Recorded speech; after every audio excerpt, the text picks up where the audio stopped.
आज गोटे समस्त बहुत बड़ इनफर्मेशन रही विशेषकर चाषी जो मैंने धान चाष करुँच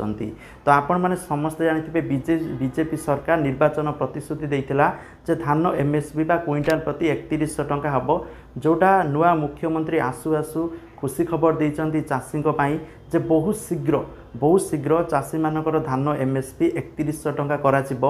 तो बहुत सारा लोक मन कन्फ्यूजन होचे केबे करा कारण बहुत सारा चाषी मैंने अपेक्षा कर रही से बहुत सारा चाषी मैंने धान बिकी ना कौटी मंडी खोलला चाषी मैंने जाऊना अरे धान बढ़ी जाऊ रेट बढ़ जाऊ बिकीदेवा कहीं अपेक्षा करा किसी दिन अपेक्षा करदे कारण से भल फायदा हे कारण धान बहुत कष्ट कर चाष कर ठीक अच्छे तेणु जो धानर एमएसपी जहाँकि आनाउंसमेंट होती नुआ मुख्यमंत्री आनाउंसमेंट कर बहुत शीघ्र धान एमएसपी 3100 टंका आशा करा 15 दिन भितर ये आनाउंसमेंट हो 15 दिन पर आपण मैंने धान जो बिकिबे एमएसपी प्रति 3100 टंकार बिकिपारे जोटा चाषी गोटे बहुत बड़ खुशी खबर 15 दिन भितर ये सब क्लीयर हो ठीक अच्छे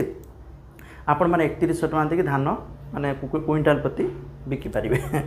तो जहाँ कि इनफर्मेशन तेणु वीडियो को आप सांगसाथी मान सहित सेयार करदे समस्त चाषी भाई सहित सेयार करदे कारण से सब इनफर्मेशन पाइपर आ समस्ते दयाकोरी चैनल को सब्सक्राइब कर पाखर ऑल बेल आइकन को दबे देवे कारण यहीपरि भाव चाषी मानी इनफर्मेटिव वीडियो इनफर्मेशन आपण मैंने चैनल माध्यम पाइपर